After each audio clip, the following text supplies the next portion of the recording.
নিজ সর্বশক্তি স্ত্রপিতা নিয়মিত স্মরণে ন কালো এত দৃশি তব কৃপা ভগবান নামাপি দুর্দৈর্ব মাদিশ মিহাজনে না অনুরাগ। কলিযুগ পাবন অবতার পরম প্রেমময়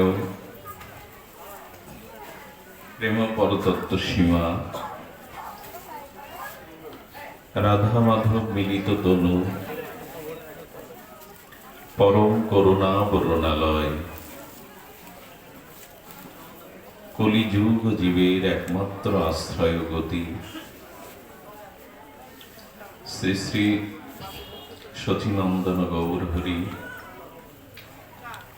পতিত পাবন পতিত তারণ পতিত উদ্ধারণ দাতা শিরোমণি দয়াল নিতাই চাঁদের মহন কম্পায় শ্রী শ্রী গান্ধার্বিকা গিরিধারীর অপার অনুকম্পায় বঙ্গবসুন্ধরা চেচানির কুল বৈরাগী বাড়ি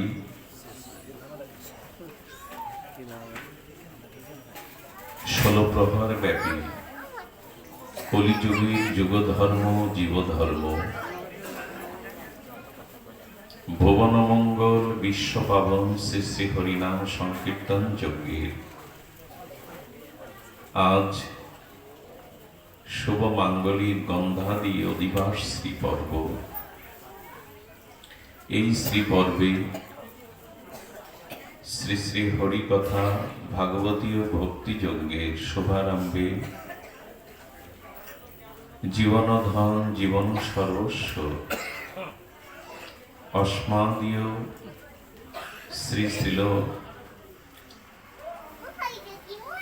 গুরু পাবন পদারবিন্দে পরাধ্য কোটি দণ্ডবৎ প্রণতি। এই মহানাম যজ্ঞের সর্বাধ্যক্ষ সেবা আচার্য সমাগত ভাগবতীয় আচার্যগণ শুদ্ধ ভক্তজন বৈষ্ণবজন মহতজন শ্রদ্ধাশীলা ধর্মশীলা কল্যাণিয়া শক্তি স্বরূপিণী মাতৃগণ সমাগত সকল ভক্তচরণে দিন অতি দিনের সশ্রদ্ধ দণ্ডবৎ প্রণতি।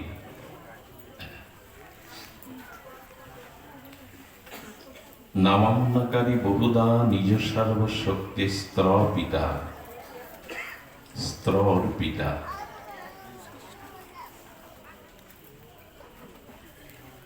বৈদিক সনাতন সভ্যতায় শ্রুতি বা স্মৃতিতে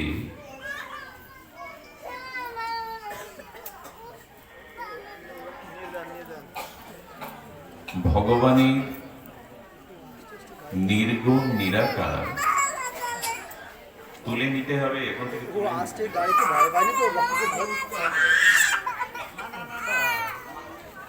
ভগবানের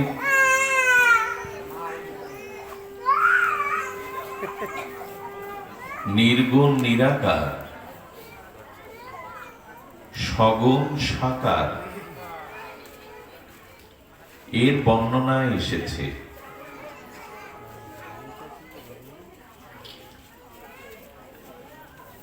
অনন্ত অখণ্ড পরম ব্রহ্ম যিনি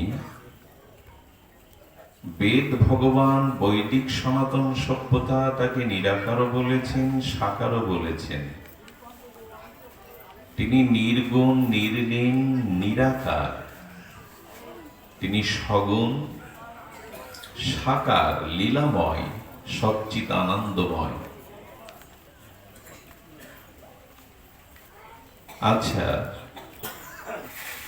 সগুণ সাকার নির্গুণ নিরাকার এই যে অনন্ত পরম ব্রহ্মের পরিচয় দেয়া হলো, আপনার সামনে যদি দুটি প্রস্তাব আসে, আপনি নিরাকারকে গ্রহণ করবেন না সাকারকে? তো স্ব ভজন বা সংস্কার অনুযায়ী কেহ কেহ নিরাকারকে, কেহ কেহ সাকারকে গ্রহণ করবেন। কিন্তু ভক্ত তুলসীদাস গোস্বামী এই মহান পুরুষকে বলা হলো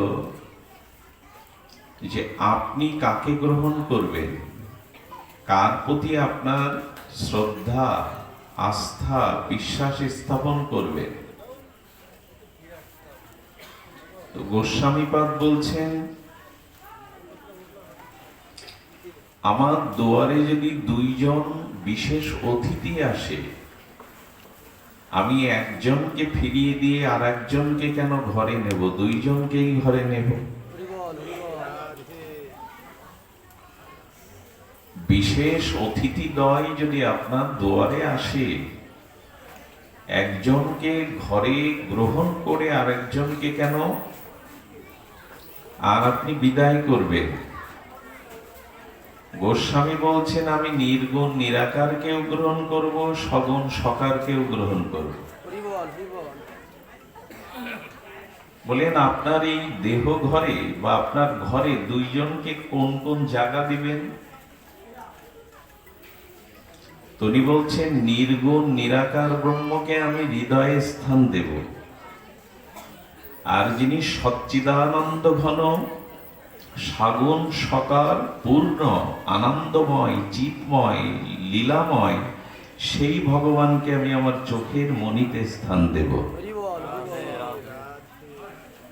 আমার দেহ ঘরের মধ্যে সেই নির্গুণ নিরাকার যে ভগবান, তাকে আমি হৃদয়ে রাখবো। এমনি আমাদের হৃদয়ে কিন্তু আত্মা নিরাকার, আত্মারূপী ভগবান আছেন। কিন্তু সগুণ সাকার লীলাময় চৈতন্যময় আনন্দময় ভগবানকে আমি নয়নের মাঝখানে রাখবো। মীমাংসা হলো কিনা? দুইজনকে দেহের মধ্যেই তো রাখলাম। তো গোস্বামীকে বলছেন, আমি নিরাকারও বিশ্বাস করি, সাকারও বিশ্বাস করি, দুইজন আমার কাছে অতিথি। একজনকে হৃদয়ে রাখবো, একজনকে নয়নে মণি করে রাখবো। আত্মাকে সেই সচ্চিদানন্দ পরম ব্রহ্মের চিৎকণ, সেই বিভু আত্মাকে আমরা দেখতে পাই না, কিন্তু অনুভব করতে পারি হৃদয়ে তিনি আছেন আত্মস্বরূপে। নিরাকার হলেও বিশ্বাস করি কিনা হৃদয়ে আত্মা আছে? তাহলে নিরাকারকেও হৃদয়ে নিলাম, আবার এ বিশ্ব ব্রহ্মাণ্ডে ভগবানের শ্রীবিগ্রহ, অষ্টাবিগ্রহ, সেবিতে বিগ্রহকে আমি নয়ন ভরে দেখি, শ্যামসুন্দর মদনমোহন যুগল রঘুপতি রামকে। মীমাংসা হলো নিরাকার কি সাকার বিতর্কে না গিয়ে, দুইজন অতিথি এসেছে, দুইজনকেই আমি গ্রহণ করলাম, একজনকে হৃদয়ে, একজনকে নয়নে।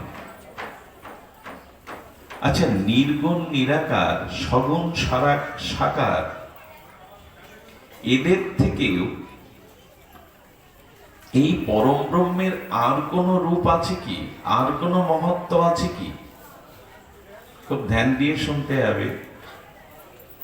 গোস্বামীপাদ তখন বলছেন, তুলসীদাস গোস্বামী বলছেন, দেখো, যে আগে জন্মায় তাকে বড় বলে, আর যে পরে জন্মায় তাকে কি বলে?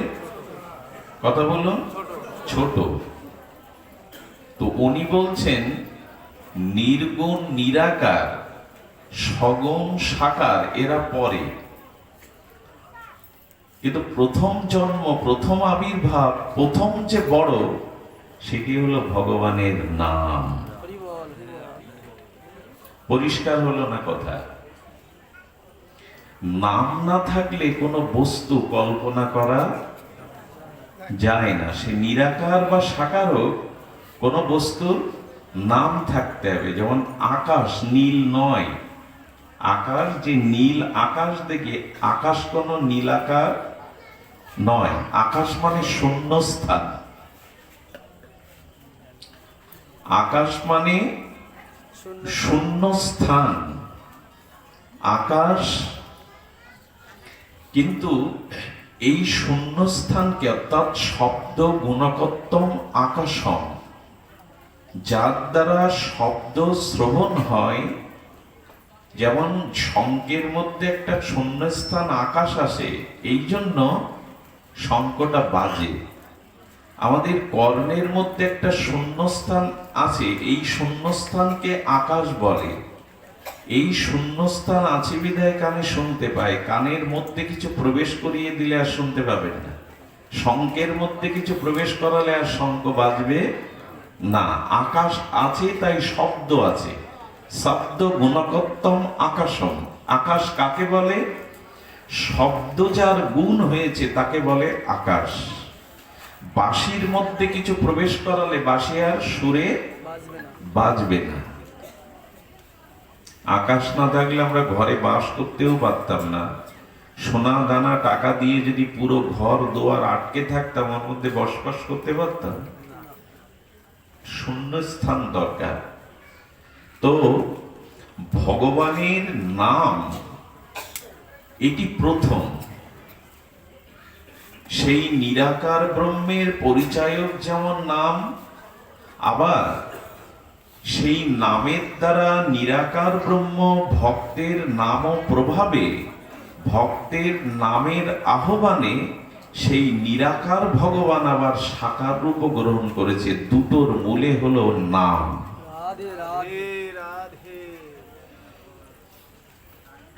দুটোর মূলে হলো নাম। একটু ধ্যান দিতে হবে, যেহেতু নাম যজ্ঞের, এই জন্য আমরা নাম তত্ত্বের উপর একটু আস্বাদন করব।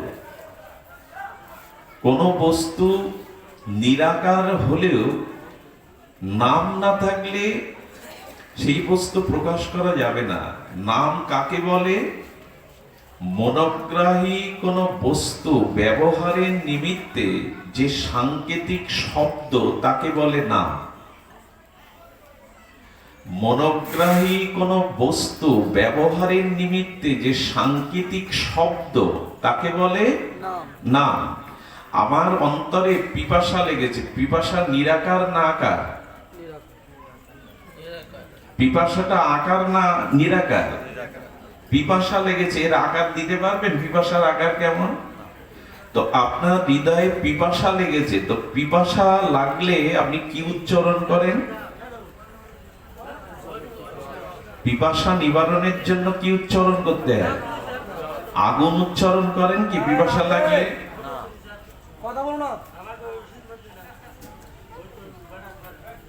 কেউ আগুন উচ্চারণ করে কি? সেই মনোগ্রাহী পিপাসা নামক তৃষ্ণাকে নিবারণ করবার জন্য জল রূপ শব্দ উচ্চারণ করে, আমাকে এক গ্লাস পানীয় জল দিন। তার মানে মনোগ্রাহী কোন বস্তু ব্যবহারের জন্য যে শব্দ তাকে বলে নাম। এই মা ওটা সরিয়ে না, একটু শান্ত থাকুন। ভাগবত কোলাহলের বস্তু নয়। নীরবে নিভৃতে শান্ত অন্তর্মুখী না হলে হরি কথা হৃদয়ে প্রবেশ করবে না। কোলাহল তো সারা জীবন থাকলো, ভাগবতে কোলাহল থাকা উচিত নয়। আমরা শুনছিলাম মনোগ্রাহী পিপাসা নামক নিরাকার সেই তৃষ্ণাকে নিবারণ করবার জন্য যেন বর্ণরূপ শব্দ জল উচ্চারণ করতে হয়, তেমন নিরাকার ব্রহ্মকেও জানাতে গেলে নাম ব্যবহার করতে হবে। নাম ছাড়া নিরাকারকেও প্রকাশ করা যাবে না। আর এই নামের দ্বারাই সেই নির্গুণ নিরাকার তিনি সগুণ হয়েছেন। জল কি কোনো চতুষ্কোণ বা ত্রিকোণ? জল চতুষ্কোণ বা ত্রিকোণ কি হয়? কিন্তু জলটা শীতলীকরণ যোগে যখন বরফ হয়, বরফকে কিন্তু ত্রিকোণ বা চতুষ্কোণ করা যায়। জলের কোনো আকার নাই, কিন্তু জলটা শীতলীকরণে বরফ হলে তার একটা আকার ধারণ হয়। তো সেই নিরাকার পরম ব্রহ্ম নামের মহিমায়, ভক্তের ভক্তিশীলতা দ্বারায় নামের মহিমায় সেই নিরাকার জল যেমন শীতলীকরণে বরফ রূপ নেয়, তেমনি নিরাকার ব্রহ্ম ভগবানের নামের দ্বারা আকার রূপ, সাকার রূপ ধারণ করতে বাধ্য হন। অর্থাৎ নিরাকার নির্গুণ, সাকার সগুণ ভগবানের ঊর্ধ্বেও যেটি আছে সেটি হলো নাম। এই ওটা সরিয়ে নাও তো, সরিয়ে নাও, এর মধ্যে এসো না, নাহলে গোনো গোনো আসো।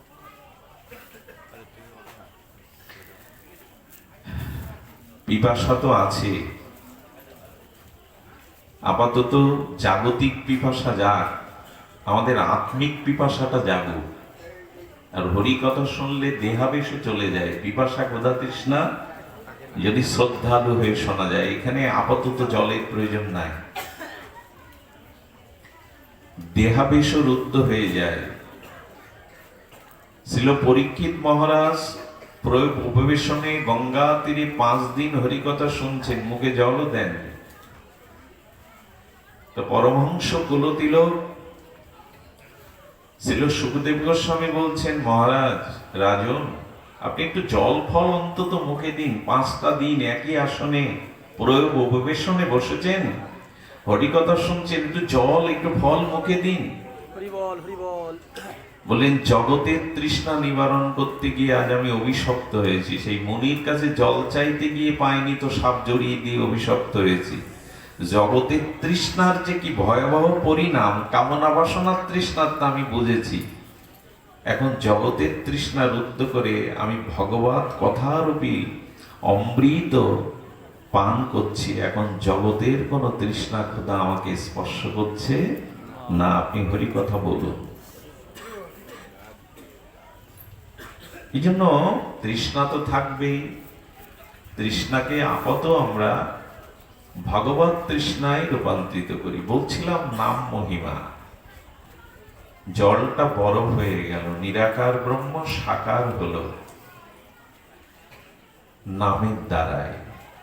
আগেই বলেছি, পিতা আগে জন্মায় তারপরে পুত্র, তেমনি নির্গুণ সগুণ ব্রহ্মের ঊর্ধ্বে হলো ভগবানের নাম।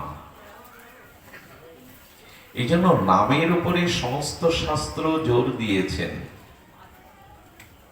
নামের উপরে সমস্ত নিখিল শাস্ত্র জোর দিয়েছেন। নামকে বিশেষ কলিযুগে, বর্তমান কলিযুগে নামকে যুগ ধর্মেতে মহাপ্রভু প্রতিষ্ঠা করেছেন। কলিযুগে যে যে মত পথেই থাকুক, ভগবানের যে কোনো একটি নামকে আশ্রয় না করলে, কলিযুগের যুগ ধর্ম পালন না করলে, কেউ পরামুক্তি, কেউ ভক্তি, কেউ প্রেম, কেউ আত্মকল্যাণ পাবেই না। যে যে মতেই থাকুক, যে মত পথেই অবস্থান করুক, এই কলিযুগে ভগবানের বিভিন্ন আর মহিমাপূর্ণ, ভগবানের অনন্ত ঐশ্বর্য মাধুর্যপূর্ণ যে কোনো একটি নামকে আশ্রয় না করলে কলিযুগের কোনো মানুষের উদ্ধার, প্রেম, ভক্তি সম্ভব নয়। এই জন্য সৎসঙ্গের প্রতিষ্ঠাতা ঠাকুর অনুকূল চন্দ্র বলেছেন, হরি নাম ও পরম ব্রহ্ম জীবেরই মূল ধর্ম। উনি বলছেন, হরি নাম ও পরম ব্রহ্ম জীবেরই মূল ধর্ম। হরিচাঁদ ঠাকুর মতুয়া ধর্মে বললেন, হরি বল, অর্থাৎ ভগবানের নাম ছাড়া, সংকীর্তন ছাড়া অন্য কোনো ধর্ম নাই।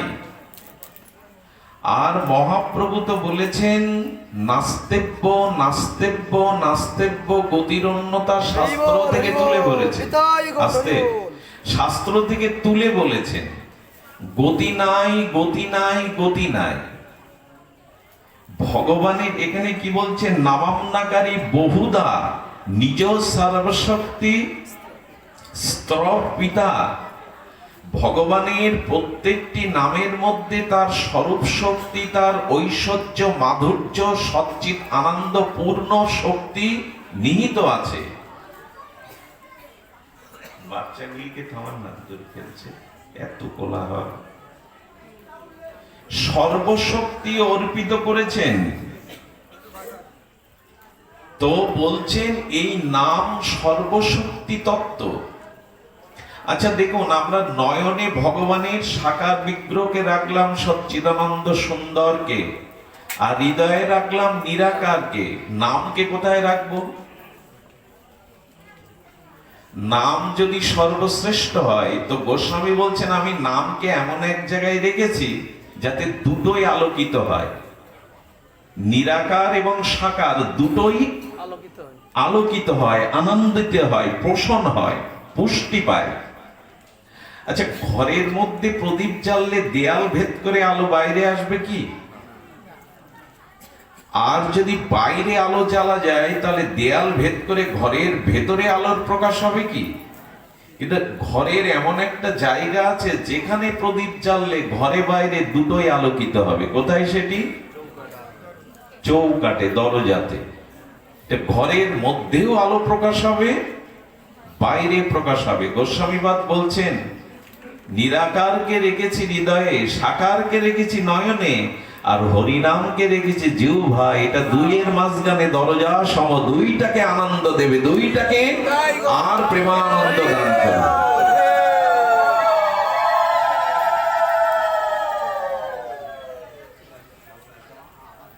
যতদিন নাম জিহ্বায় না উচ্চারণ হচ্ছে, জিহ্বাতে নাম না আসছে, ততদিন আপনি নিরাকারেরও সন্ধান পাবেন না, সাকারেরও সন্ধান পাবেন না। আচ্ছা, যারা নিরাকার ব্রহ্মের উপাসনা করছে তারাও ধ্যানে আছে, তো ধ্যান করছে কিসের? যার আকার নেই, যার রূপ নেই, যার লীলা নেই, কার ধ্যান করছে? শব্দ ব্রহ্মের ধ্যান করছে। ও,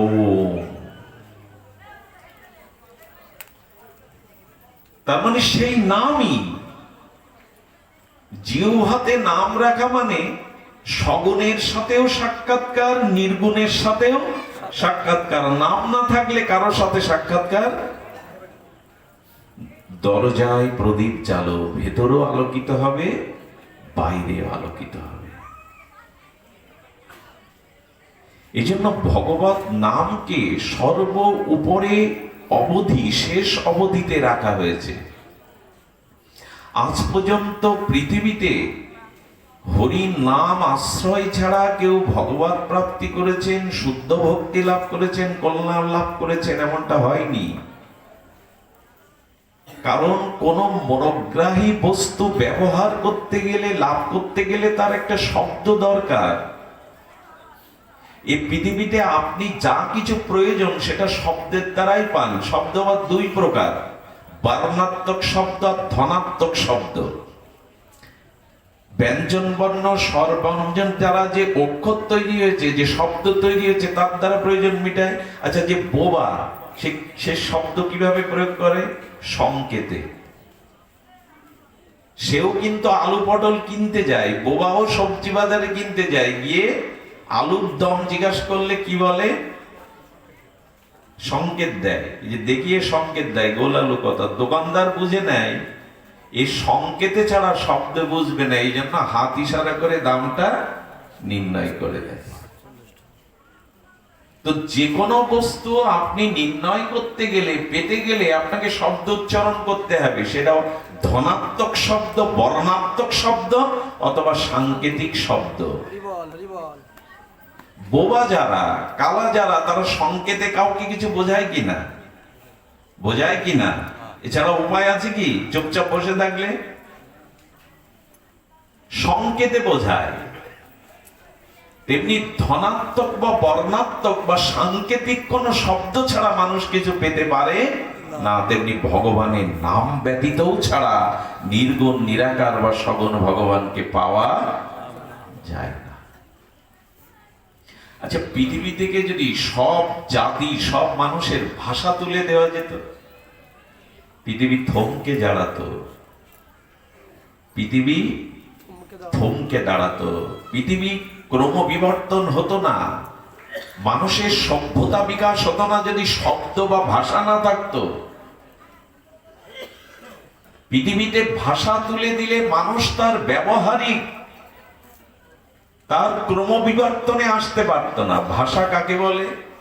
খুব সরলে বললে, আমার হৃদয়ের সংবেদনশীল অনুভূতিকে আপনার হৃদয়ে বাহক হয়ে, বাহন হয়ে যা আপনার হৃদয়ে প্রকাশ ঘটায়, এই বাহকের নামই ভাষা।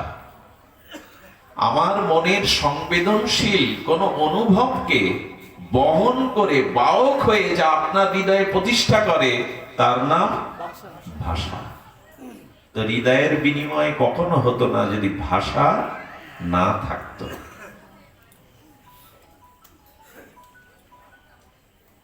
তো ভাষা বা শব্দ এটি সৃষ্টির পূর্বে, আমি আগেই বলেছি, সৃষ্টির শুরুতে যখন পৃথিবী সৃষ্টি হয়নি, অনন্ত ব্রহ্মাণ্ড সৃষ্টি হয়নি, তখনই শব্দ এসেছে। আগে আগে এসেছে কি পৃথিবীতে?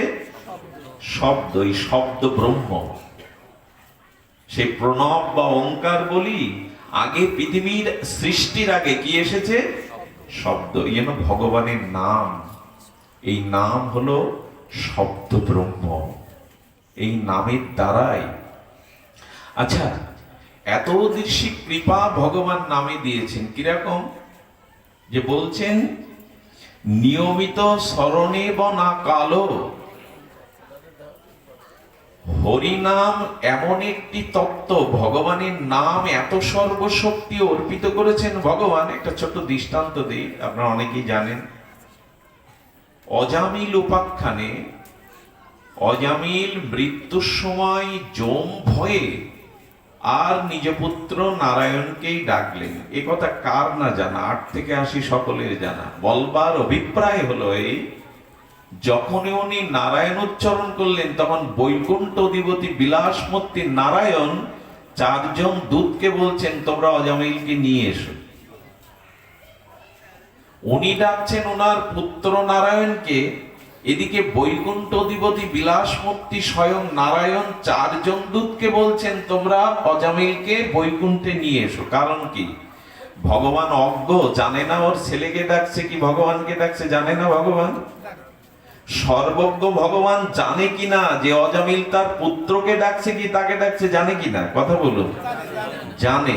কেন পাঠাচ্ছেন আনতে? আচ্ছা, 4 জন যেতে হবে কেন? একজন দূতই তো নিয়ে যায়, 4 জন কেন?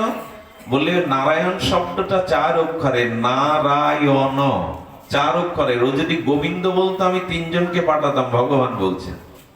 ও যদি মধুসূদন বলতো আমি 5 জনকে পাঠাতাম।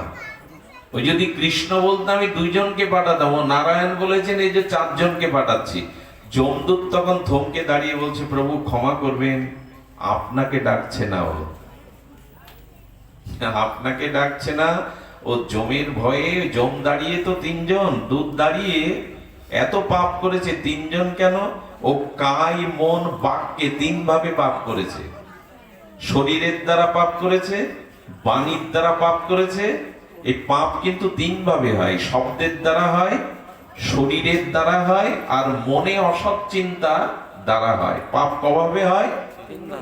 কায়, মন, বাক্যে।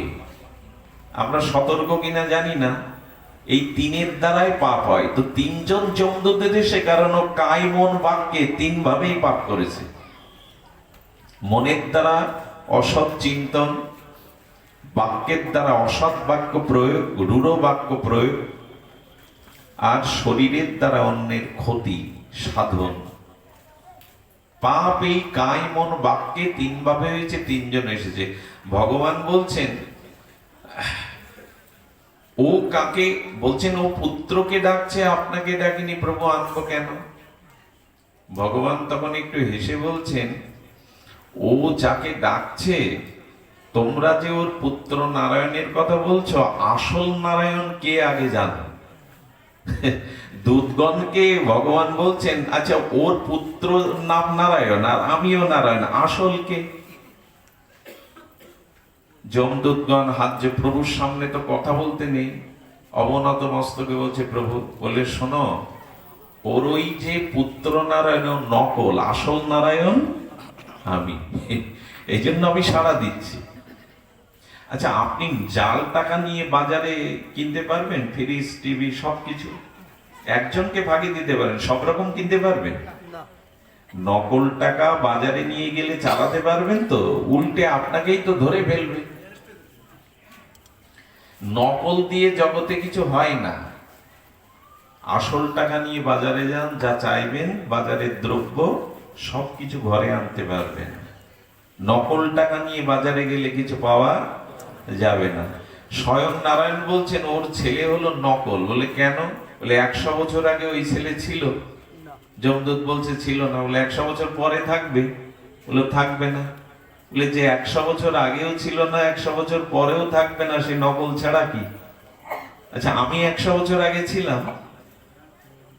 বললেন আপনি তো অনন্ত কল্প ধরেই আছেন, আর আমি আর 100 বছর থাকবো। বলে 100 বছর কেন, অনন্ত, অনন্ত কাল তো, আপনি তো অনন্ত। বলে তাহলে আসল কে হলো? বলে প্রভু আমি। ও যাকে ডাকে ডাকুক, নকলকে ডাকলে নকল দ্বারা কিছু হয় না, আমি আসল, আমার কাছে নিয়ে এসো। ভগবান জানেন সর্বজ্ঞ পুত্রকে ডাকছে, কিন্তু তার নামের মধ্যে এমন শক্তি মহিমা, ভগবান সর্বজ্ঞ হয়ে জেনেও বলছেন যেহেতু আমি আসল নারায়ণ, আমি কল্যাণ করতে পারি, আমি ওর মঙ্গল দাতা, এই জন্য ভগবান নিজের নাম মনে করে, নাম মহিমা মনে করে ওকে আনতে পাঠাচ্ছে। ভাবা যায়, ভাবা যায় যে নামে ভগবানের কিরূপ কৃপা বা শক্তি অর্পণ করেছেন।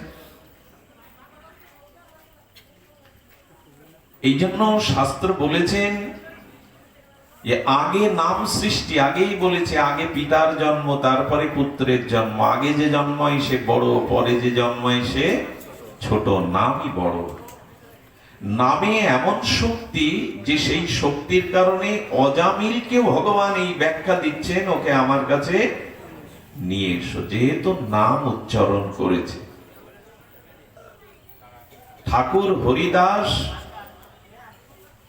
তিনি সপ্তগ্রামে হিরণ্য গোবর্ধনের সভাতে, পণ্ডিতদের সভাতে বলেছিলেন নাম আভাসে জীবের মুক্তি হয়। আরে যুগ যুগান্তর যোগীন্দ্র মুনীন্দ্র অমলাত্মাগণ বিমলাত্মাগণ তপস্যার দ্বারা, ধ্যান ধারণার দ্বারা, সমাধির দ্বারা বহু কোটি যুগ তপস্যার পরে আর ভগবানকে লাভ করতে পারেন। বহু যুগ যুগান্তর তপস্যার দ্বারা যোগীন্দ্র মুনীন্দ্রগণ। তো বলছেন যে আমি সহজলভ্য একমাত্র নামে। যুগ যুগান্তর তপস্যা করে কেউ পায়, কেউ পায় না।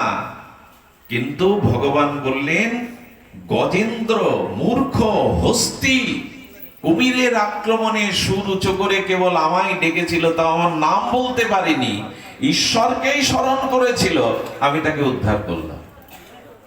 ও তপস্যা লাগেনি, এক নামের দ্বারাই গজেন্দ্র উদ্ধার হলো। তো ঠাকুর হরিদাস বললেন যুগ যুগান্তর তপস্যা করে মুক্তি পাওয়া যায় না, আর ভগবানের নাম আভাসে, নামে নয়, নাম আভাসে জীবের মুক্তি হয়। পৃথিবীর বুকে এক মহাবাণী শুনিয়ে দিলেন হরিদাস ঠাকুর। যুগ যুগান্তর যোগীন্দ্র মুনীন্দ্র বিমলাত্ম অমলাত্মাগণ তপস্যার দ্বারা মুক্ত হতে পারে না, কিন্তু নাম আভাসে জীবের মুক্তি হয়। এই এত কথা কেন এখানে? নামের নাম আভাসে জীবের মুক্তি হয়। অজামিল তার প্রমাণ, ভগবানকে ডাকিনি, পুত্রকে ডেকেছে, এটাই নাম আভাস। বিমল বাবু যাচ্ছেন রাস্তা দিয়ে, তার পাশে যে ব্যক্তিটা পদচারী হয়ে সহযাত্রী হয়ে আসছেন তার নামও বিমল। পেছন থেকে যদি সেই বিমলকে কেউ ডাকে, একই নাম হওয়ায় অন্য বিমলও পেছনে ফিরে তাকাবে আমায় ডাকছে কিনা। একে বলে নাম আভাস।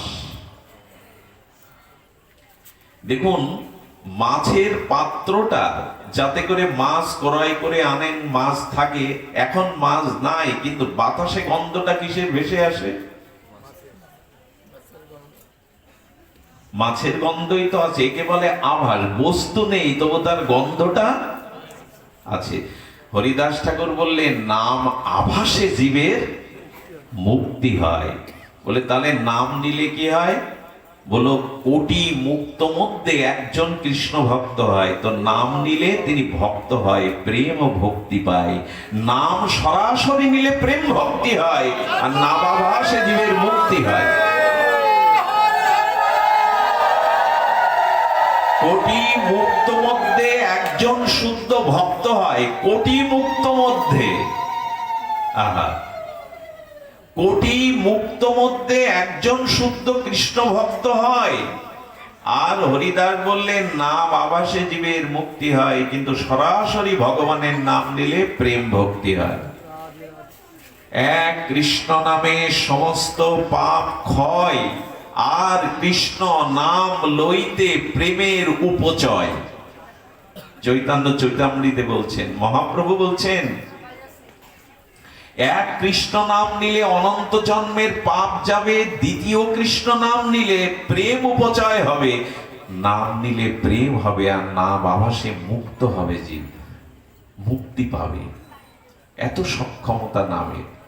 আচ্ছা, এখন আপনাদের মনে যারা বিজ্ঞজন তত্ত্বজ্ঞজন, তাদের মনে এখন একটা প্রশ্ন যাচ্ছে, তো নামের যদি এত মহিমা, এত সর্ব অনন্ত শক্তি যদি নামের মধ্যে অর্পিত করেছেন ভগবান, আমরাও তো কম বেশি নাম নেই, দুবার কেন, আমরা তো বহুবার নিয়েছি।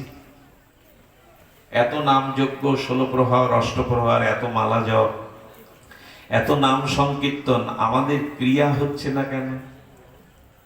আপনারা প্রশ্ন করবেন মনে মনে, এই প্রশ্ন যাচ্ছেও বিজ্ঞজনদের, তত্ত্বজ্ঞ, যে নামের মহিমা বাবা তুমি বলছো ঠিক আছে, কিন্তু আমরাও তো নাম নিচ্ছি, আমাদের সেই নামের ক্রিয়া হচ্ছে কেন?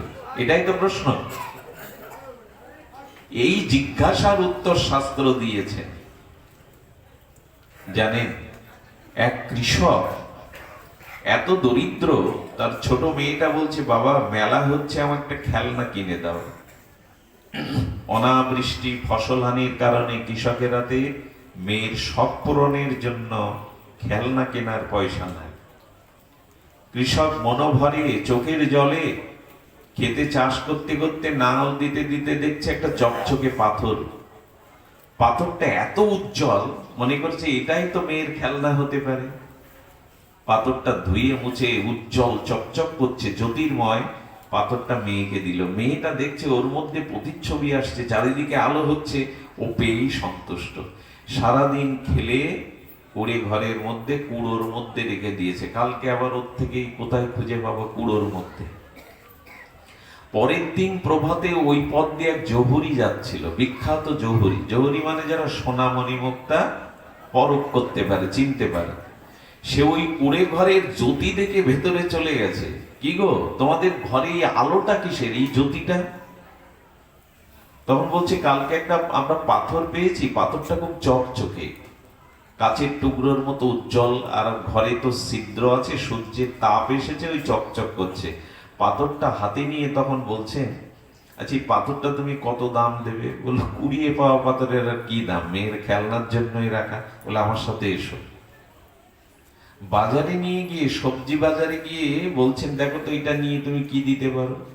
ও মনে করে যে সবজিওয়ালাকে আর চেনে, পাথর উজ্জ্বল দেখে, চকমাক দেখে বলছে এটা দামি হতে পারে, এই অনুমানে বলছেন আমি 1 বস্তা আলু দিয়ে দেবো, দিয়ে দিই।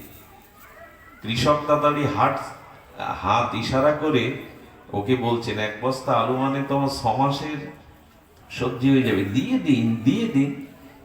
বলছে আসো আমার সাথে।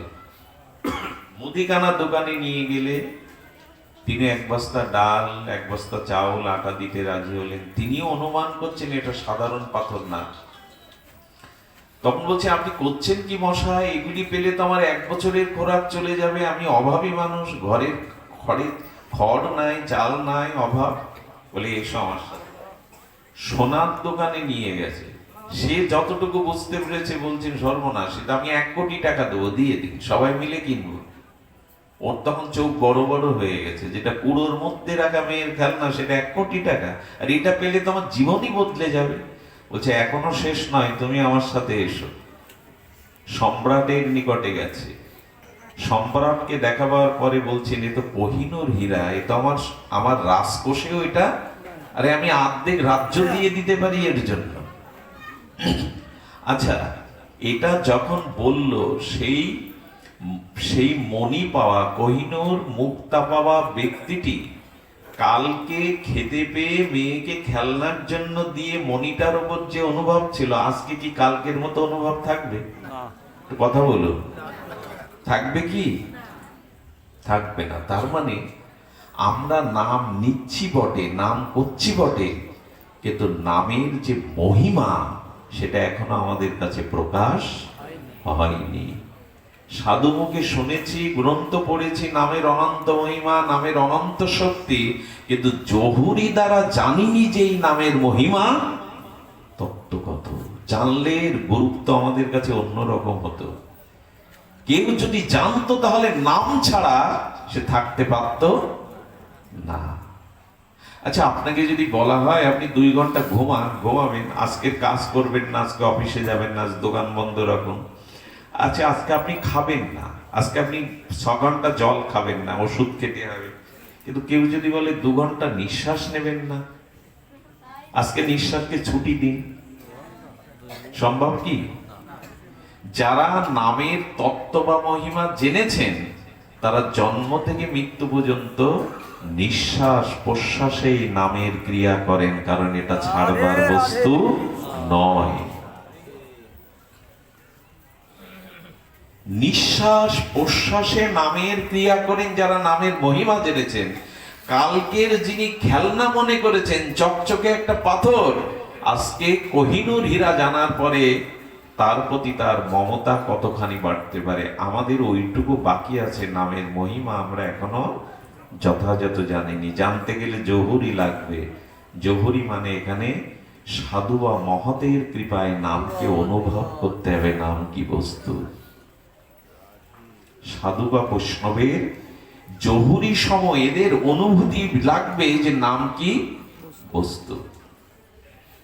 ঠাকুর হরিদাসকে মহাপ্রভু জিজ্ঞাসা করছেন, নামের মহিমা ব্যক্ত করছেন, হরিদাস তুমি বলছো নামে শুধু মানুষ না, জীব প্রতিটি, বৃক্ষ লতা স্থাবর জঙ্গম সব উদ্ধার হবে কি করে? হরিদাস ঠাকুর বলে বসেছেন, প্রভু স্থাবর জঙ্গম সকল কিছুই নামে উদ্ধার হবে। হরিদাস এই বৃক্ষগুলো কি করে উদ্ধার হবে হরি নামে ব্যাখ্যা করো। এই যে আমাদের পাশে বৃক্ষ আছে না, বৃক্ষরাজি, এগুলো কি করে উদ্ধার হবে? বলে প্রভু ওরাও তো নাম নেবে, ওরাও তো নাম শুনবে, কারণ সকলের জানা বৃক্ষেরও প্রাণ অনুভূতি আছে, এটা বৈজ্ঞানিক সত্য। এই জন্য ওরা বাড়ে কিনা। লজ্জাপতি গাছে তো হাত দিলে অনুভূতি না থাকলে কেউ নিজেকে আবৃত করতে পারে? লজ্জাপতিকে হাত দিন, ও নিজেকে গুটিয়ে নেবে। অনুভূতি আছে বলেই তো নেয়, অনুভূতি আছে বলেই তো সে বড় হয়। বসন্তে তার নবপাতা নবপল্লব পুষ্পতে শোভিত হয় বসন্তে, শীতে যেমন ঝরে যায় বসন্তে আবার প্রস্ফুটিত হয়, কারণ ওর মধ্যে জীবন আছে। ঠাকুর হরিদাস বোঝাচ্ছেন, প্রভু জঙ্গলে গিয়ে যদি কেউ হরে কৃষ্ণ জোরে বলে, চারিদিকে গাছগাছালি, কি হয় জানেন? শব্দটা গাছের গায়ে ধাক্কা খায়, শব্দের ভাইব্রেশনটা, কম্পনটা গাছের গায়ে গিয়ে একটা রিসাউন্ড ফিরে আছে, কৃষ্ণ কৃষ্ণ কৃষ্ণ। আসে কিনা? আসে কিনা মা? তার মানে হরিদাস ঠাকুর বোঝাচ্ছে, প্রভু ওদের যেহেতু অনুভূতি আছে, ওদেরও জীব সত্তা আছে, অনুভূতি সত্তা আছে, তো জঙ্গলে দাঁড়িয়ে কেউ যদি হরে কৃষ্ণ বলে, এই নামটা ওদের কাছে চলে গেল, ওরা গ্রহণ করলো, ধাক্কা খেয়ে ওরা আবার পুনরায় নাম প্রতিধ্বনি করলো। উদ্ধার হবে না কেন? আশ্চর্য। হরিদাসের ব্যাখ্যা শুনে মহাপ্রভু অদ্ভুত ভাবে বিস্ময় প্রকাশ করছেন। আরে হরিদাস কি ব্যাখ্যা জানালো জগৎকে, যে জঙ্গলে দাঁড়িয়ে যদি হরিনাম করা যায় তবে নাম ওদের স্পর্শ করে আবার ফিরে আসবে, নাম ওরা গ্রহণ করবে এবং নাম প্রতিধ্বনি করবে। নাম তো নিল প্রভু, নাম তো নিল। আর স্বয়ং শ্রীকৃষ্ণ চৈতন্য ভগবান ঝাড়িখঞ্জের পথে হরিনামের দ্বারা বাঘকেও নাচিয়েছেন, প্রেম দিয়েছেন। আরে বাবা, হরিনাম মহিমা, প্রেম মহিমামে সাপগুলোকে দিয়েছেন, হরিণগুলোকে দিয়েছেন, ব্যাঘ্রকে দিয়েছেন, সমস্ত সাপাত সংকুল হিংস্র জন্তু মহাপ্রভুকে মাঝখানে ঘিরে বেড়ি কীর্তন করেছেন ঝাড়িখঞ্জ জঙ্গলে। স্থানটি যদি দেখতে চান, এই কথার সত্যতা যদি প্রমাণ করতে চান, ঝাড়িখঞ্জ জঙ্গলে যেখানে দাঁড়িয়ে প্রভু নাম প্রেম বিতরণ করেছিলেন, প্রভু সেখানে দাঁড়িয়ে নাম করতে করতে পাথরগুলো, মরমর পাথরগুলো বিগলিত হয়ে প্রভুর চরণ চিহ্নটা সেখানে আজ অঙ্কিত হয়ে আছে। প্রভুর চরণ চিহ্ন, পাথর গলে গেল নাম প্রেমে। 7টা বাঘ এলো, অনেকগুলো হরিণ এলো, সর্পগুলো এলো। বলো বুঝলে কি করে, তুমি দেখেছিলে? বলো না, ওই পাথরগুলো নাম প্রেমে বিগলিত হওয়ায় সাপগুলো এসেছিল, সাপের দাগ পড়ে গেছে, হরিণের পায়ের চিহ্ন, বাঘের পায়ের চিহ্ন ওখানে অঙ্কিত হয়ে আছে, শিলা গলে গিয়ে অঙ্কিত হয়ে আছে। তো বাঘ আর হরিণ একত্রে চুম্বন করছে। কৃষ্ণ বলতে পারে না প্রভুর সাথে সাথে ওরা সামনের 2 পা উঁচু করে হাতের মতো প্রভুর অঙ্গীকার করে তারাও কৃষ্ণ বলছেন। মহাপ্রভু বলছেন নাম মহিমা শুধু জঙ্গলের সাপাত সংকুল জীব জন্তুরও প্রেম হয়। সাক্ষাৎ প্রমাণ মহাপ্রভু রেখে গেলেন। বাঘগুলো আর বনে ফিরে যায়নি, হিংস্র প্রাণী আর শিকার করে মাংসাশী প্রাণী মাংস খায়নি। দীর্ঘ 1 মাস প্রভুর চলে যাওয়া পথের দিকে তাকিয়ে চোখের জল ঝরাতে ঝরাতে তাদের ব্যাঘ্রকোষ ত্যাগ করে তারা নিত্যধামে চলে গিয়েছিল। প্রেম বাঘও পেল হরি নামে। দুঃখের বিষয়, শিলা গলল, সাপ আসলো, বাঘ হরিণ চুম্বন করলো, কিন্তু আমি হরিনাম নেওয়ায় আমার হিংসা বিদ্বেষও গেল না, আমার হৃদয়ের পাথরও গলল না, আমার ভেতরে প্রেম এলো না। তার মানে কোথাও গন্ডগোল আছে, সমস্যা আছে। এখানেও কৃষ্ণ নামে প্রেম না হয় অঙ্কুর, জানিও দেহে আছে অপরাধ প্রচুর। এই নামে কাজ হচ্ছে না মানে এটা নামের দোষ নয়। আচ্ছা, অনেক দিনের জড়গ্রস্ত রোগীর যদি পিত্ত দোষ হয়, পিত্ত গরম হয়, তখন মিশ্রি চিবাতে গেলে স্বাদ কেমন লাগবে? পিত্ত দোষে দুষ্ট জিউ ভাই, তিতো লাগবে। মিশ্রির স্বরূপ কি তিতো? মিষ্টি, তিতো লাগছে কেন? এটা মিশ্রির দোষ না আমার বহুদিনের জড়গ্রস্ত রোগীর আর পিত্ত দোষ দুষ্ট হওয়ায়, পিত্ত দোষে দুষ্ট জিউ ভাই যা দিচ্ছি তিতো লাগছে, এটা মিশ্রির দোষ নয়। তেমন হরিনাম আমার মধ্যে ক্রিয়া করছে না, এটা হরিনাম মহিমার দোষ নয়, আমার ভেতরেই অনন্ত জন্মের পাপ অপরাধের পিত্ত দূষিত হয়ে হরিনাম মহিমা ওখানে প্রকাশ হতে বাধা দিচ্ছে। এটা নাম মহিমার কোন, এই জন্য তো বলছেন যে স্ত্রপিতা নিয়মিত এই নামের মধ্যে সর্বদা সর্বশক্তি অর্পণ করেছেন মহাপ্রভু, নাম প্রভু। আচ্ছা, আমরা নামের কথা বলছিলাম, ইটের পরে ইট দিলে কি প্রাচীর হয়? দেয়ালটা দাঁড়ায় যদি মাঝখানে মশলার রূপ সিমেন্ট না যুক্ত করা হয়? দেখুন, এই নাম ভগবানের সাথে জীব জুড়ে দেওয়ার সিমেন্ট। কিরকম সিমেন্ট?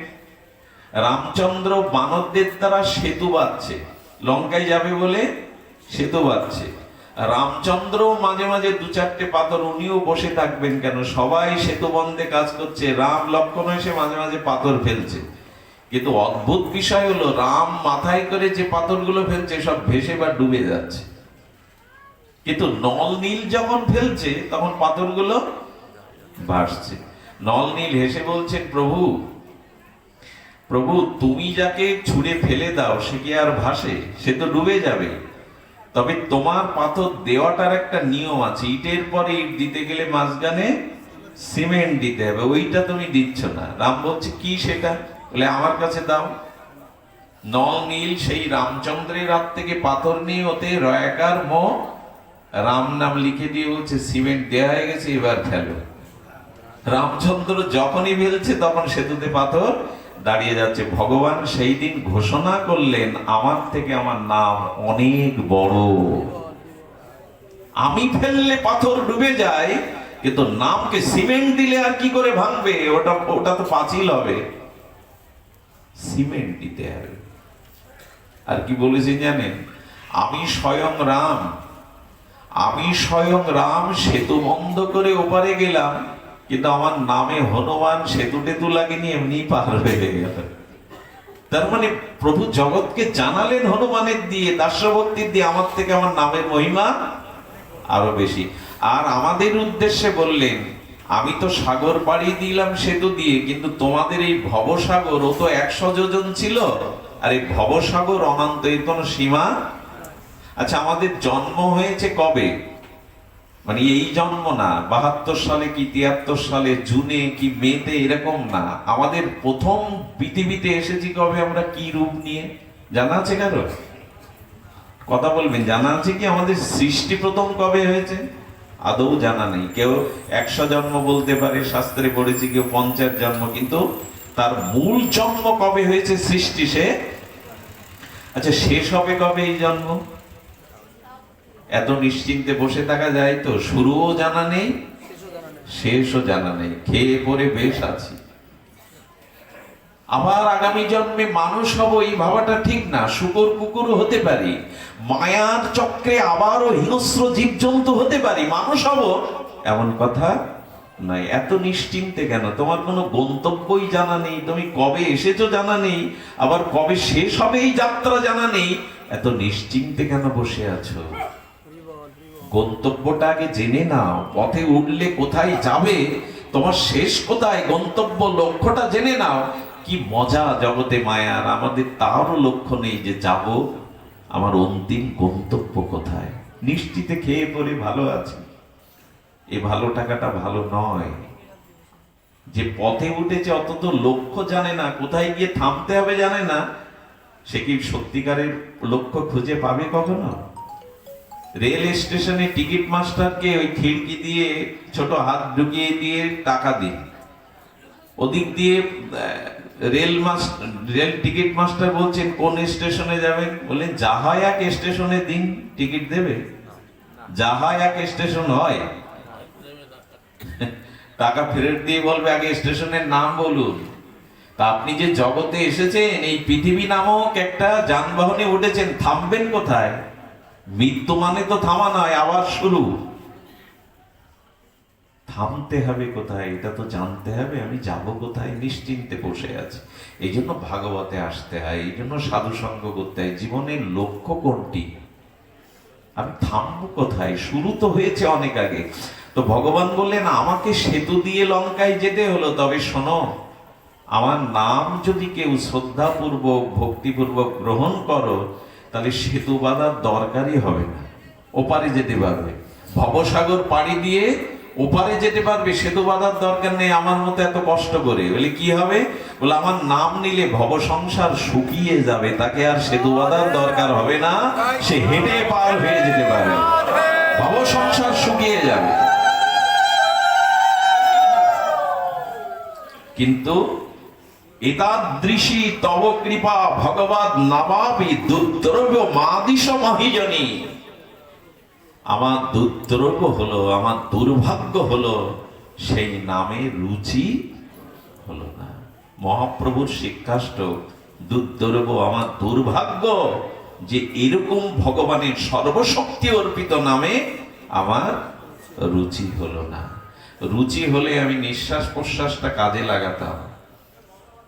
নাম 3 ভাবে নিতে হয়। কয় ভাবে? 3 ভাবে। একটু জেনে নিলে এর যে কোনো একটা আমরা প্রয়োগ করতে পারবো। বাচিক, মানস আর উপাংশু। কি কি বললাম? বাচিক, মানস আর উপাংশু। বাচিক মানে জিহ্বাটায় শব্দ উচ্চারণ হচ্ছে, ভগবানের নাম উচ্চারণ হচ্ছে, আমিও শুনছি, আর আমার অতি নিকটে যে আসে সেও শুনতে পাচ্ছে, একে বলে বাচিক।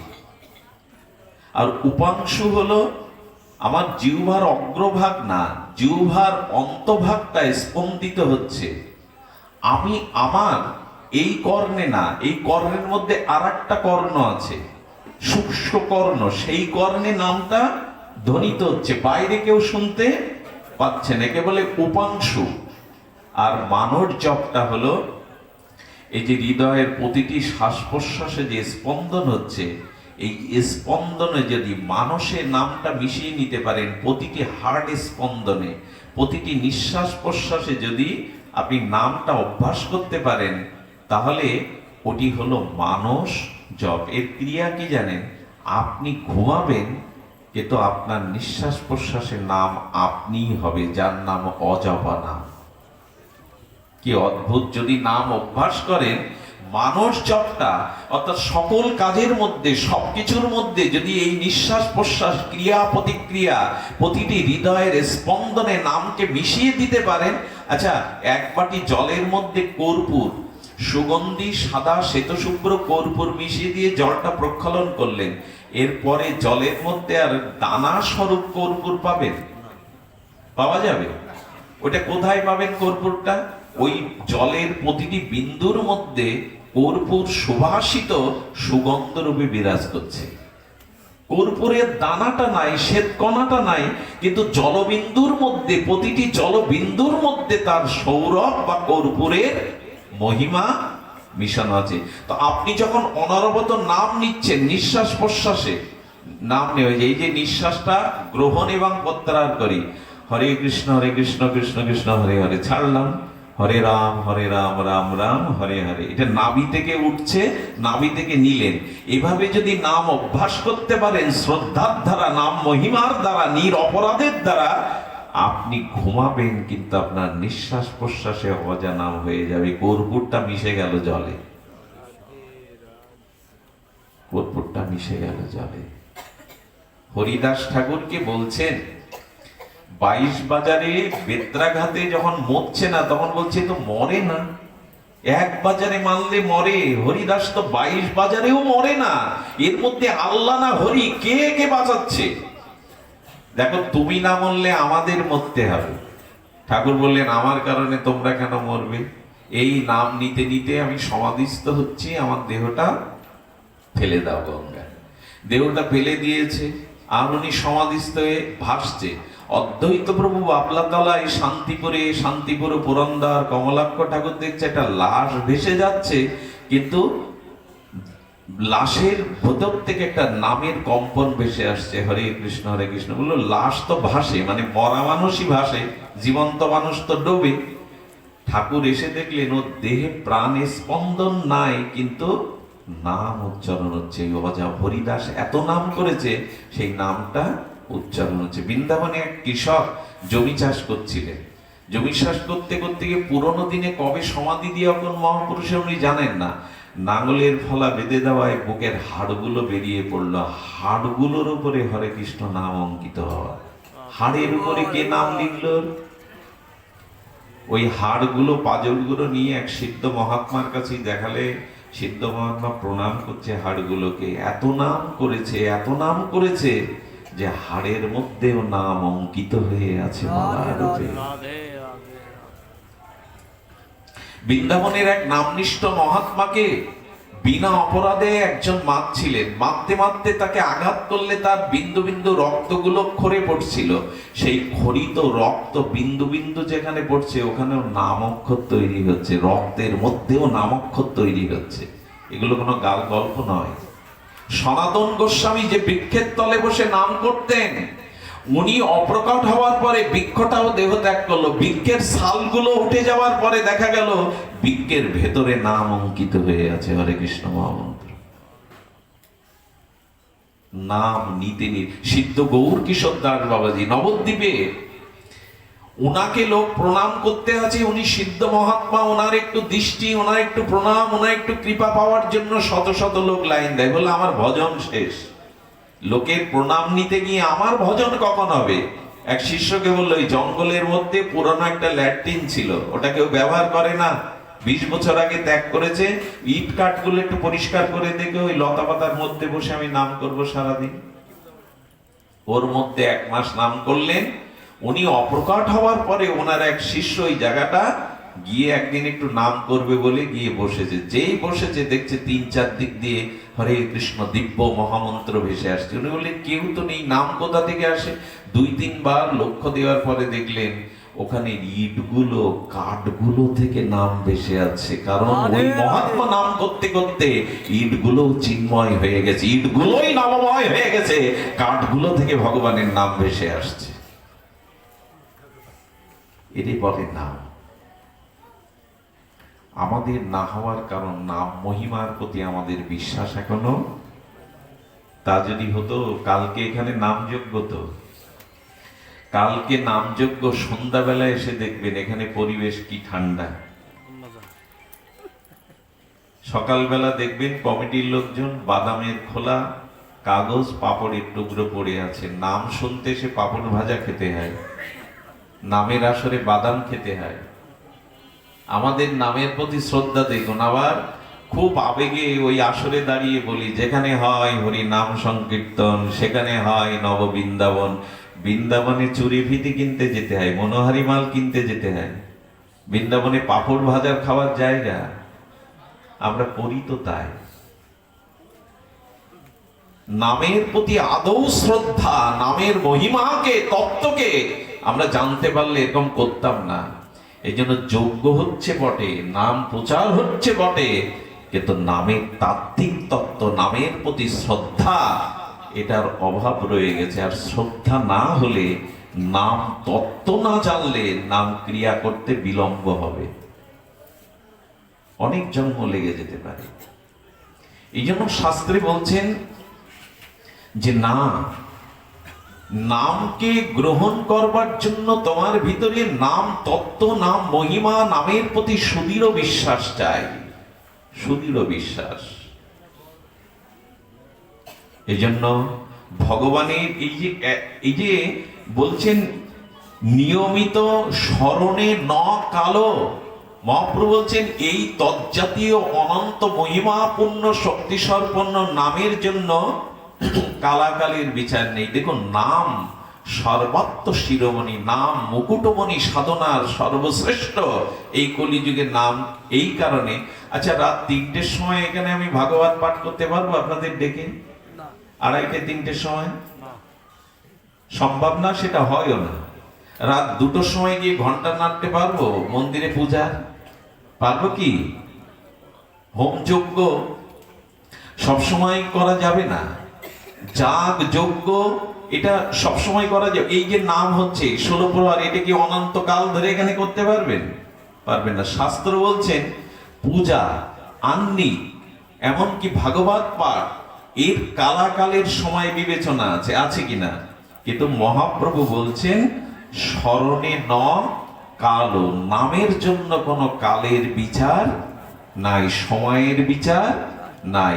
আর সহজ কথায় বঙ্গজননীর বঙ্গ ভাষায় মহাপ্রভু বলে গেলেন, দাঁত ভাঙা সংস্কৃতিতে না, খাইতে শুইতে উঠিতে বসিতে যথা তথা নাম লও।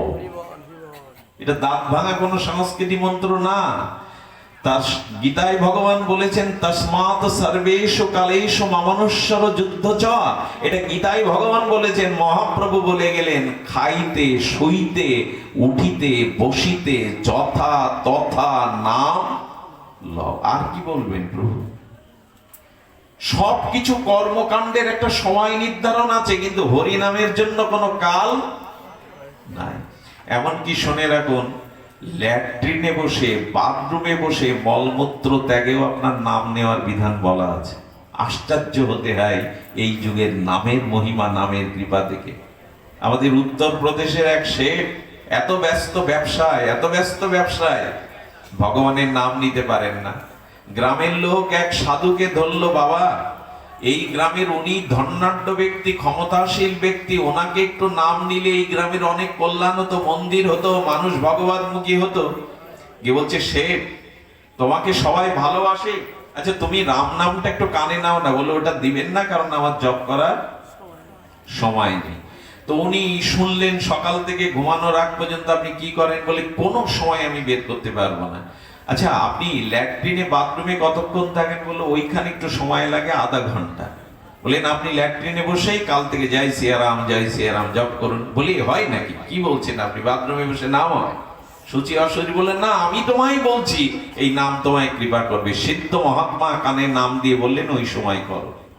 ও পরদিন সকালে বেশ। আর ধনী লোকদের বাথরুম গুলো আজকাল খুব উন্নত হয়েছে। দিল্লি, বোম্বে বা ঢাকা শহরে দেখবেন অনেকেই ওর মধ্যে টিভিও ফিট করে, মোবাইল ব্যবহার করারও জায়গা আছে। কত কি আছে, মানুষ কত কি করছে, আরো কত কি করবে, টাকা থাকলে তো সব হয়।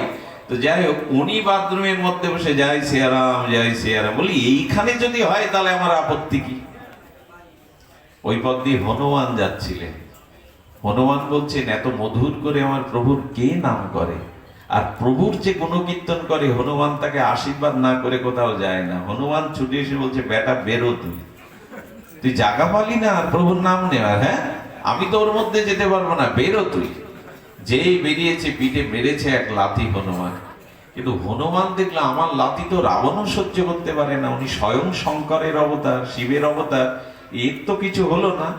প্রভু রামচন্দ্রের চরণ সেবা করছে। হনুমানের কাজই তো 12 ঘন্টা সারাদিন প্রভু। প্রভু হচ্ছে, হনুমান আজ আর অঙ্গে হাত দিও না, বড় ব্যথা সমস্ত গা। বলে কেন? বলে পিঠে বড় আঘাত লেগেছে। যেই প্রভুর বস্ত্রটা সরিয়েছে, দেখছে পদচিহ্ন, পায়ের চিহ্ন। বলে প্রভু, তোমার শ্রী অঙ্গে কে পদাঘাত করলো? বলে একটু আগে তো তুমিই মানলে। তার মানে?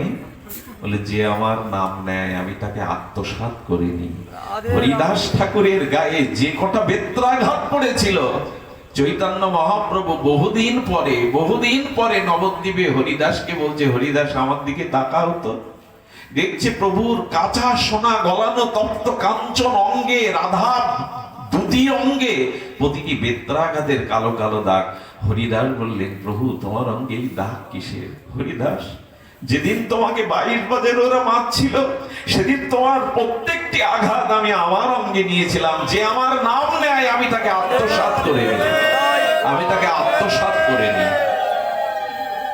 প্রহ্লাদের জীবনে এত প্রতিবন্ধকতা এলো, বাঘ এলো, অগ্নি এলো, বিষ এলো, বিষাক্ত সর্প এলো, পাগলা হাতি এলো, প্রহ্লাদের কাছে নাম ছাড়া অন্য কিছু ছিল না। এটাই প্রমাণ করছে, নাম তোমাকে এই প্রতিকূল বর্তমান পৃথিবীতে রোগ, শোক, কত প্রাকৃতিক দুর্যোগ, পথে বেরোলেই বিপদ, প্রতি মুহূর্তেই দুঃসংবাদ, এই প্রতিকূল প্রহ্লাদের মতো নামই একমাত্র তোমাকে রক্ষা করতে পারে। 12 ঘন্টা মন্দিরে কি কাটাবে? জপ ধ্যান কি করবে? তুমি 3 ঘন্টা এক আসনে বসতে পারো না মেরুদণ্ড সোজা করে, কি তপস্যা করবে তুমি? যাগযজ্ঞ করতে গেলে না পাওয়া যায় ভালো যাজ্ঞিক, হ্যাঁ, মন্ত্র উচ্চারণকারী ভালো যাজ্ঞিক না পাওয়া যায়, ভালো দ্রব্য না পাওয়া যায়, সব ভেজাল। একমাত্র ভগবানের নামই কলিযুগে সহজ সাধ্য। এই জন্য প্রভু বললেন, স্মরণে ন কালো, এখানে কোনো কালাকালের বিচার নাই। আমি বহুদিন আগে একটা কথা শুনেছিলাম মহাদের মুখে, আশ্চর্য হতে হয়। প্রায় 150 বছর আগের ঘটনা। তখন পাকা ল্যাট্রিন কারো বাড়ি ছিল না, গ্রামে ল্যাট্রিনটা কাঁচা ছিল। এক গোবিন্দ ভক্ত ল্যাট্রিনেই কৃষ্ণ নাম করতে করতে সেই মলমূত্রের মধ্যে মাথা গুজে পড়ে স্ট্রোক হয়ে ওখানেই মারা গেছে। গ্রামের লোক খুঁজে, তাকে কেউ তুলবে কি? আর যারা ওই মলমূত্র পরিষ্কার করে তাদের ডেকে তোলা হলো। সেই আত্মজ শ্রেণীর লোকজন তাকে ধুয়ে গ্রামের লোক সিচি করছে। সবসময় নাম নিত, সবসময় হরে কৃষ্ণ গোবিন্দ বলতো, আর তার পরিণতি মলমূত্রের মধ্যে মরণ। তার ছোট ভাইয়ের খুব লেগেছিল, কেউ তার অন্ত্যেষ্টিক্রিয়ায় আসতে চাচ্ছিল না। পাপী কোথাকার, মলমূত্রের মধ্যে পড়লো, তাহলে নাম করলো কি সারা জীবন? ছোট ভাইয়ের বড় ব্যথা। সত্য ঘটনা শুনুন। খুব ব্যথা পেয়ে উনি চলে গেল ভারতের হিমালয়ে। যারা ত্রিকালজ্ঞ যোগী তাদের কাছে জানতে, আমার দাদার গতি কি হয়েছে, আমি না জানা পর্যন্ত ফিরবো না। শুনলে অবাক হবেন, দীর্ঘ 25 বছর উনি খুঁজে পেরেছিলেন কোন ত্রিকালজ্ঞ, কোন যোগীকে যদি পাওয়া যায়। হিমালয়ের পাদদেশে এক যোগী দেখে বলছেন, 25 বছরের সমাধান আজ আমি করব। চমকে উঠেছেন, আমি 25 বছর কি খুঁজছি আপনি জানেন? বলে হ্যাঁ, তোমার দাদার কি গতি হয়েছে জানার জন্য এসছে তো, বসো, আমি শোনাবো না, তোমাকে দেখাবো। উনি সামনে বসলেন। বলে সামনে তাকাও। হিমালয়ের পাদদেশে এক তেজোদীপ্ত 25 বছরের যৌবনধারী যুবক, সেই যুবক হরিনাম করতে করতে সৌম্য চেহারা, সৌম্য জ্যোতিতে নাম করতে করতে যাচ্ছে, আর পিছনে শখানিক তার অনুগত্যে হরিনাম করতে করতে যাচ্ছে। বলছে, সামনের ওই তোমার দাদা, আর পেছনের গুলো কে জানবে? তোমার দাদা কৃষ্ণ নাম করতে করতে মলমূত্রের মধ্যে পড়ে যায়, ওখানে যে কীট গুলো ছিল মলমূত্রের, ওই নামের স্পর্শ পেয়ে দাদার দেহের চাপে যারা দেহ করে মারা যায়, তারা মনুষ্য জন্ম নিয়ে শুদ্ধ তোমার দাদার সাথে হরিনাম করতে করতে যাচ্ছে। ওই দেখো, আমাকে ছুঁয়ে দেখো। এই হলো নাম মহিমা, এই হলো নাম মহিমা। কিন্তু ওই যে দুর্দ্রব্য মা দিশ জীবের দুর্দ্রব্য হলো, এই নামে রুচি হলো না, এই নামে অনুভূতি হলো না। এই জন্য আপনাদের কাছে নিবেদন করব, ভগবানের নাম যদি জপ করতে গিয়ে ঘুম হয়, আমি একটা বিধান একটু বলে যাই, এখানে আপনাদের মুখ দেখে মনে হয় আপনারা স্বশিক্ষিত মানুষ। যদি জপ করতে আপনাদের অলসতা আসে, নিদ্রা আসে, 1 পৃষ্ঠা করে একটু নাম লিখুন না প্রতিদিন। একটা খাতা কিনুন, খাতা কিনে হরে কৃষ্ণ নামটা 1 পৃষ্ঠা করে লিখুন। লিখলে জপের থেকে বেশি ক্রিয়া হয়। শুনে রাখুন, জপের থেকে ক্রিয়া হয় মানে, নাম বিগ্রহ স্বরূপ, তিনে এক রূপ, তিনে নাহি ভেদ, তিন চিদানন্দ স্বরূপ। নাম আর ভগবানের স্বরূপ, হ্যাঁ, আর বিগ্রহতে কোনো পার্থক্য নেই। নাম চিন্তামণি কৃষ্ণ চৈতন্য রসবিগ্রহ, পূর্ণ শুদ্ধ নিত্য মুক্ত অভিন্ন আত্মানমিনা। অর্থাৎ ভগবান এবং তার নাম অভিন্ন। তার নাম জপ যারা অলসতা হয়, সকলে জপ করাটাই বিধি। জপাত সিদ্ধি, যজ্ঞ নাম জপযজ্ঞ হস্মি, সর্বশ্রেষ্ঠ হলো জপযজ্ঞ। কিন্তু যদি কারো মালা না নিতে, আপনার অনেকেই অনাগ্রহতাকে নিন না, আপনি জপ করতে পারবেন না, একটা অনুরোধ করি, আপনি শিক্ষিত, আপনি মাস্টারি করেন, 1 পৃষ্ঠা করে লিখুন না, একটা পৃষ্ঠা একটা ব্যয় করুন না। নাম লিখলে কি হয় জানেন? 3টে ক্রিয়া একসাথে হয়। লিখতে গেলে নামটা দেখা যায়, নাম দেখা মানে ভগবত স্বরূপকে দেখা। আর নাম লিখতে গেলে নাম ভেতরে উচ্চারণ, হরে লিখতে গেলে একটা উচ্চারণ আসে না ভেতরে, অবাত্য উচ্চারণ আসে। তাহলে নাম প্রভুকে দেখছেন, নাম ভেতরে উচ্চারণ হচ্ছে, আর নামের কর্ম হচ্ছে, ক্রিয়া হচ্ছে, একই সাথে 3টি ক্রিয়া হয়ে যায়। একজনকে এরকম বলা হয়েছিল জানেন, আপনি 1 পৃষ্ঠা করে একটু নাম লিখুন, যদি জপমালা না নিতে চান খাতা 1 পৃষ্ঠা করে নাম লিখুন। উনি লিখতে লিখতে সেদিন রাত্রে এসে লেগেন, খাটে বসে লিখতে গিয়ে দেখে পৃষ্ঠা নাই। কি করলেন জানেন? চারিদিকে খাতা খুঁজে না পেয়ে আলমারির মধ্যে নিজের সাদা পাঞ্জাবি ছিল, ওই খাটের উপর রেখে পুরো পাঞ্জাবিতে নাম লিখে দিলেন। এত নেশা হয়ে গেছে নাম, এত নাম তাকে টেনেছে। হ্যাঁ, এই জন্য হরিদাস ঠাকুর বলছেন, একবার নামকে গ্রহণ করো, তারপরে কি হবে? আমি নাম ছাড়তে চাই, নাম আমাকে ছাড়ে না। হরিদাস ঠাকুর বলছেন, একবার অভ্যাস করে দেখো, একবার হরিনামকে ভালোবেসে নাম নিতে থাকো, তাহলে কি হবে? আমি নাম ছাড়তে চাইলেও নাম আমাকে ছাড়বে না। একবার করে দেখুন না, নাম এমন ভাবে ধরবে আপনাকে, আপনি ছাড়লেও নাম আপনাকে কোনোদিনই ছাড়বে না। নাম ছাড়ে না কাউকে। এই জন্য আমার মনে পড়ে, এখান থেকে প্রায় 20 বছর আগে আমাদের এক মহাত্মা গিয়েছিলেন আমাদের আত্মচৈতন্য সংকীর্তন সঙ্গে বুধাটায়, আমার নিজ গ্রামে, জন্মভূমিতে। এই মহাত্মা ছিলেন অনেক বড় নামনিষ্ঠ মহাপুরুষ।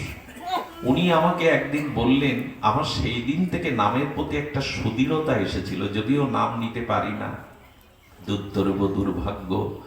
তো তিনি বলছেন, মঙ্গলজি আপনি আমার পাশে থাকবেন।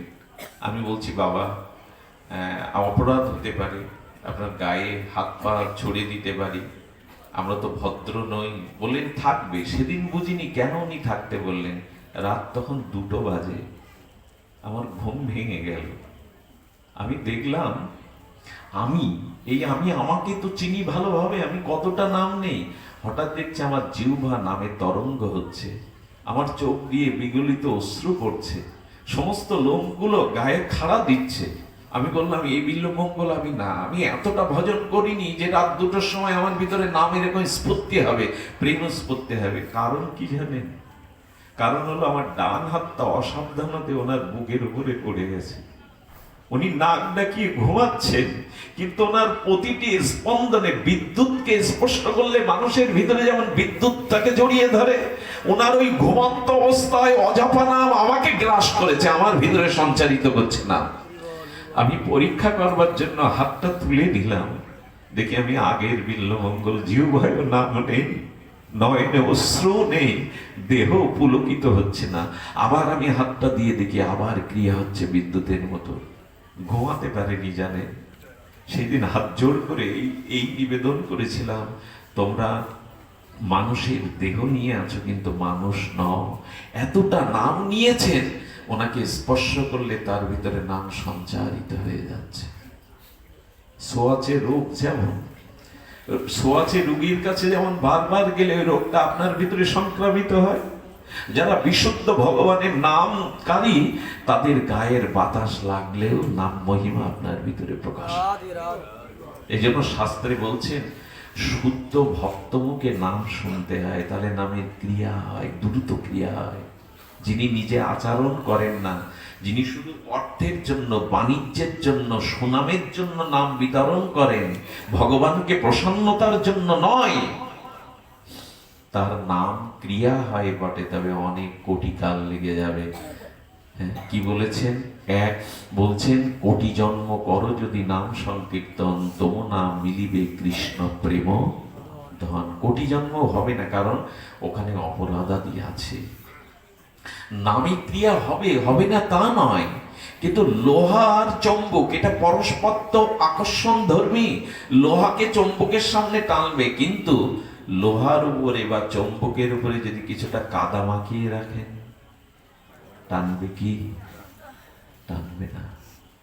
হৃদয়ে যতদিন, আচ্ছা আগে অপরাধ দূর হবে তারপরে নাম শুদ্ধ হবে, না আগে নাম নিতে নিতে অপরাধ শুদ্ধ হবে? কোনটা? নাম নিতে নিতে। কেউ যেন মনে করবেন না আগে শুদ্ধ হব তারপরে নাম নেবে, এটা কোনো কালেই হবে না।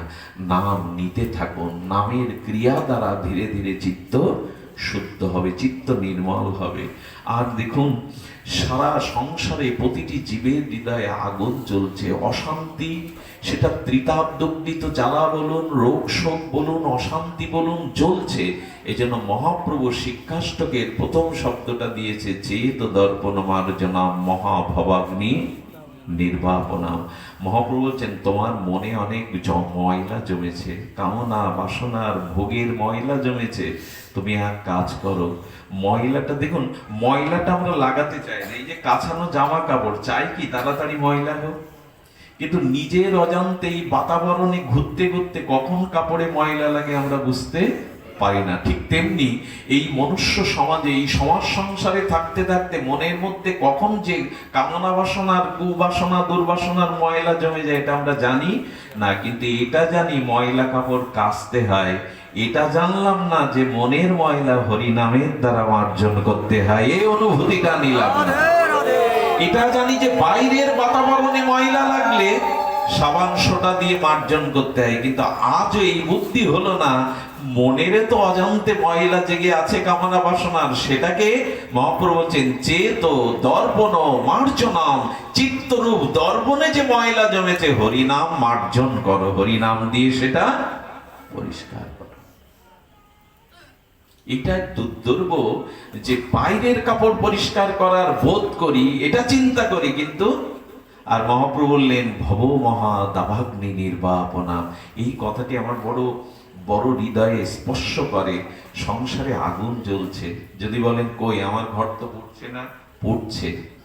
স্বামী স্ত্রী একই ঘরে আছে, কিন্তু কেউ কাউকে বিশ্বাস করতে পারছে না। ছেলে মেয়েকে বিশ্ববিদ্যালয়ে পাঠিয়েছেন, কিন্তু সেখানেও আপনার নিশ্চিত ঘুমাতে পারছে না। ধর্ম ত্যাগ করলো না তো, নেশাগ্রস্ত হয়ে গেল না তো, বিপদগামী হয়ে গেল না তো, আগুন তো জ্বলছেই, আগুন তো জ্বলছেই। নিজের ভাই ভাইয়ের বিরুদ্ধে মামলা করছে, ঘরে এক ঘর মানুষ আছে কিন্তু কেউ কাউকে বিশ্বাস বাস্তা করেন। এর থেকে বড় আগুন আর কি আছে? বাইরের আগুন তো জল দিয়ে নিভাতে পারবেন, কিন্তু এই আগুন মহাপ্রভু বলছেন এই আগুন নিভাবার একটা উপায় আছে, আর তার প্রমাণও রাম অবতারে আছে। আচ্ছা পুরো লঙ্কাকে হনুমান পোড়ালো, একটা ঘর পোড়েনি, কার ঘর সেটা? বিভীষণের। কেন পুড়বে না?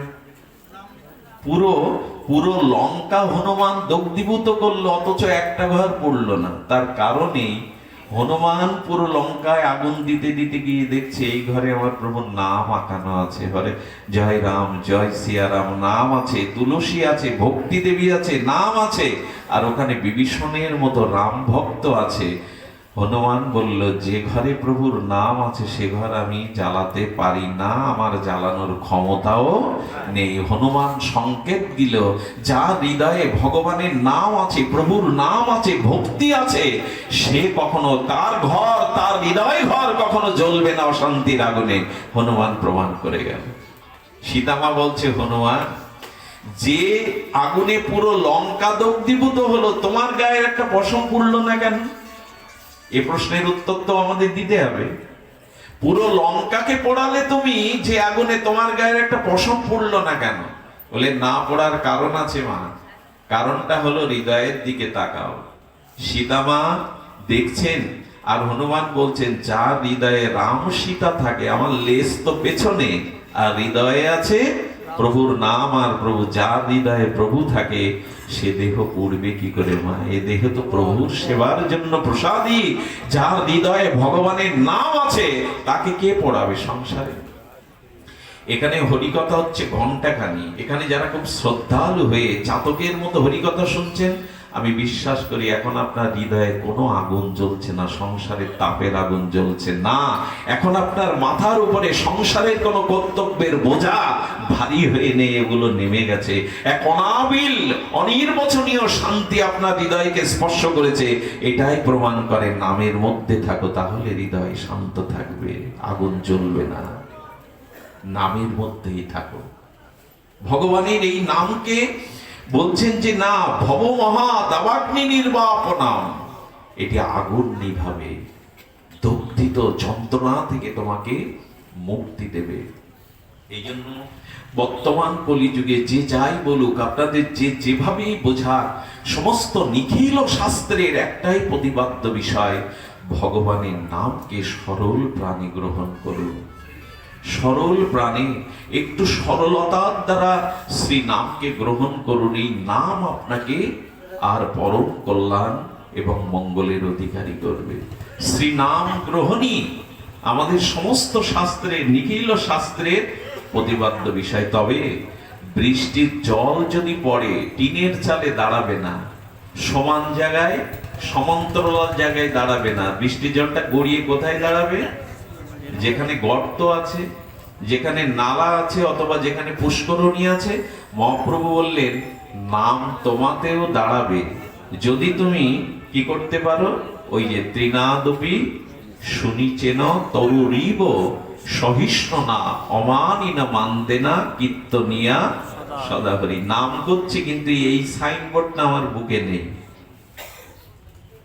আরে জল সমান জায়গায় টিনের চালে দাঁড়াবে কি গো? জলটা গর্তের মধ্যেই যাবে। তো যিনি নাম নিচ্ছেন তাকে এই নাম কৃপা, নামের প্রেমকে ধারণ করতে গেলে তোমাকে একটু নিচু হতে হবে। মহাপ্রভু বললেন, অভিমান ত্যাগ করে তোমার ভিতরে দীনতা আনো। এই কথাটি আজকের দিনে বড় অভাব পরিলক্ষিত হয়। শাস্ত্র বলছেন যে একটু দীনতা, ত্রিনাদপি শুনিচন, তরুর থেকে যদি নিচু হতে পারো তবে নামের কৃপাটা ওখানেই যাবে। আশ্চর্য কথা প্রভু বলেছেন, দৈন্য ছাড়া হরিনাম তার মধ্যে ফলবতী হবে না। দম্ভ অভিমানের জন্য হরিনাম নয়, দীনতা, দীনতা চাই। দীনতা না হলে ওখানে গিয়ে দাঁড়াবে না। আর দীনতা না হলে বৈষ্ণব অপরাধ থেকে, তুমি নাম অপরাধ থেকে রক্ষাও পাবে না। সাধারণ বেড়া দিলে ছাগল গরু এসে বেড়া ভেঙে ফসল নষ্ট করে দেবে, কিন্তু কংক্রিটের পাঁচিল দাও, হাতিও ভাঙতে পারবে না। তো বৈষ্ণব অপরাধ, নাম অপরাধ, এগুলি যাতে ধরতে না পারে তোমায়, কংক্রিটের প্রাচীর, দৈন্যতা আনো নিজের ভিতরে। দৈন্যতা, দৈন্যতা কাকে বলে? আপনারই হীন জ্ঞান, অযোগ্যতা, বুদ্ধি, এর মধ্যে যারা আছে আমি সকলের থেকে অধম, এই বোধটা মুখে না, এই বোধটা মনে যেদিন আসবে। এখানে যারা আছে পৃথিবীতে, এটা সত্য, আমার থেকে অধম কেউ নেই। শ্রীরাম বৃন্দাবনে এক জজ গিয়েছিলেন, তিনি চাকরি থেকে ইস্তফা দিয়েছেন, আর রিটায়ারমেন্টে গিয়ে তিনি যখন জজ, কিন্তু জজের তো একটা অভিমান থাকবে, এত বছর চাকরি করেছে, সিদ্ধ বাবাজির কাছে গেছেন বৃন্দাবনে। বাবাজি এক চোখে দেখেই বুঝতে পেরেছেন ওনার ভিতরে এখন অভিমান খালি হয়নি। শিষ্যকে বলছে একটা চেয়ার এনে দাও তো, জজ আসছে তো, একটা চেয়ার এনে দাও। চেয়ারে দেওয়ার পরে বলছেন কি খাবেন, কফি না চা? আচ্ছা, সাধুদের কাছে ওগুলো থাকে। এক শিষ্য দিয়ে কফি আনালো, উনি কফি খেতে ভালোবাসেন। শিষ্যকে গুরুদেব কানে কানে কি বলে দিল, কাপের উপরে কফি ঢালছে ঢালছে, কাপ উঠছে গিয়ে কাপড়ে চোপড়ে হয়ে যাচ্ছে, উনি তাড়া লাগিয়ে দিয়েছেন। মূর্খ কোথাকার, তুমি জানো না পাত্র ভরে গেলে ওর উপর আর দিতে নেই, এটা ছড়িয়ে কাপড় নষ্ট করছে। বললেন গুরুদেব এইটা করতে বলেছেন। উনি খেপে উঠেছেন, জজ ছিলেন, আদেশ দিয়েছেন, আপনি ওনাকে এই শিক্ষা দিয়েছেন, এই আপনার শিক্ষা? বলে কেন দিয়েছি শুনবেন না? খুব নরম করে বলছেন। বলে ভরা পাত্রে কিছু নেওয়া যায় না, আপনি অভিমান নিয়ে বৃন্দাবনে এসেছেন, অভিমান নিয়ে এখানে কিছু নেওয়া যায় না, পাত্রটা খালি করে আসুন। চমকিত হয়েছে, সত্যিই তো আমি জজ, চেয়ারে বসেছি, চা খেতে চেয়েছি, এটা আমার অভিমান? এখানে তো অভিমানের জায়গা না। উনি চরণে পড়লেন, আমাকে কৃপা করুন। বলে 3 দিন সময় দিচ্ছি আপনাকে, আপনার থেকে কোনো অধম বস্তুকে আপনি আমার কাছে এসে দেখাবেন, আমি আপনাকে দীক্ষা দিতে রাজি আছি। উনি বললেন এটা তো আজকেরই কাজ। বাইরে বেরিয়ে যারা বৃন্দাবনে ঝাড়ু দেয় না, মেথর যারা মলমূত্র পরিষ্কার করে, আবর্জনা, বলছে আচ্ছা আমি জজ, আমি কলকাতা হাইকোর্টের জজ, অমুক তমুক। বললে আচ্ছা তোমরা কি মনে করো আমার থেকে তোমরা অধম? হাত জোর করে বলছেন বাবু, ভগবান আমাকে দুর্লভ মনুষ্য জন্ম দিয়েছেন, দিয়ে রাধারানী চরণে বৃন্দাবনে রেখেছেন, আমি অধম মনে করতে যাব কেন? এর থেকে আর ভাগ্য কার আছে যে বৃন্দাবনে রাধারানী রেখেছেন? উনি প্রথম হোঁচট খেলেন। বললেন দেখুন, এরকম করতে করতে উনি কিছুই পাচ্ছেন না, যাকেই অধম মনে করেন, গুরুদেবের কৃপা তো ওখান থেকে একটা শক্তি সঞ্চার হয়ে গেছে। শেষে 3 দিনের দিন উনি ঝাড়ুটা ধরেছেন, বৃন্দাবনের একটা ঝাঁটা। ওকে বলছে মনে মনে বিচার করে, তুমি তো নিশ্চয় আমার থেকে অধম। ঝাড়ু কি কথা বলে? গুরুদেবের কৃপায় শক্তিতে ঝাড়ুর হয়ে বিবেক বলছেন, আমাকে কি করে অধম বলছো? আরে আমি তো ময়লা আবর্জনা পরিষ্কার করি, তোমার হৃদয়ের অহংকার, অভিমান, ময়লা, পাপ তুমি দূর করতে পেরেছো আমার মতো? তুমি পেরেছো এটা? তুমি পারোনি। আমি আবর্জনায় থাকি, কিন্তু আমি তো ময়লা আবর্জনা পরিষ্কার করি। কিছুই যখন পাইনি, বিশ্বাস করবেন কিনা জানি না, এই অনুভূতি লব্ধ গ্রন্থে লিখেছেন মহাত্মা, উনি প্রসাদ পেয়ে যখন সকালে মলমূত্র ত্যাগ করছেন, তখন মলের মধ্যে যে কীটগুলো, তাদের বলছেন তুমি নিশ্চয় আমার থেকে অধম। কীটগুলো কি কথা বলে? কীটের হয়ে বিবেক বলছেন, বা দুপুরে প্রসাদ পেলে পুষ্প অন্ন ফল মিষ্টি, আমি তোমার ক্ষুধা নিবৃত্তি করে পেটে গেলাম, তোমার ক্ষুধা নিবৃত্তি করবার জন্য আমি প্রসাদ হয়ে, পুষ্পন্ন হয়ে, ছানার রসায় হয়ে, ফল মিষ্টান্ন হয়ে ভেতরে গেলাম, তোমাকে আমি ভেতরে রক্ত দিয়ে, পুষ্টি দিয়ে, আর টক্সিন এই মলমূত্র হয়ে বেরিয়ে যাচ্ছি, তুমি আমাকে এখন অধম বলছো? হ্যাঁ, তোমার প্রয়োজনে, তোমার ক্ষুধা নিবৃত্তিতে আমাকে উদরে নিলে, আমি তোমাকে নিরোগ করবার জন্য তোমার শরীর থেকে বেরিয়ে যাচ্ছি, তুমি আমাকে অধম বলছো? কীটগুলো বলছে, দেখো, কীটগুলো বলছেন আমাকে অধম বলছো কি? তুমি পারবে? তুমি পারবে? দেখুন, এই যে মলমূত্রের মধ্যে যে কীট আছে না, ওগুলো মলটাকে মুখ দিয়ে কেটে কেটে মাটিতে রূপান্তরিত করে, অর্থাৎ পৃথিবীর ক্ষতি হতে দেয় না, মাটিতে রূপান্তরিত করে মল। এই জন্য কবিরাজ কৃষ্ণ গোস্বামী বলেছেন এক জায়গায়, পুরুষের কীট হইতে মুইষে লঘিষ্ঠ। কবিরাজ কৃষ্ণ গোস্বামী বললেন, পুরুষ মানে মলমূত্রের কীট থেকে আমি অধম। কেন? কারণ ওরা মুখ দিয়ে মলমূত্র কেটে মাটিতে রূপান্তরিত করতে পারে।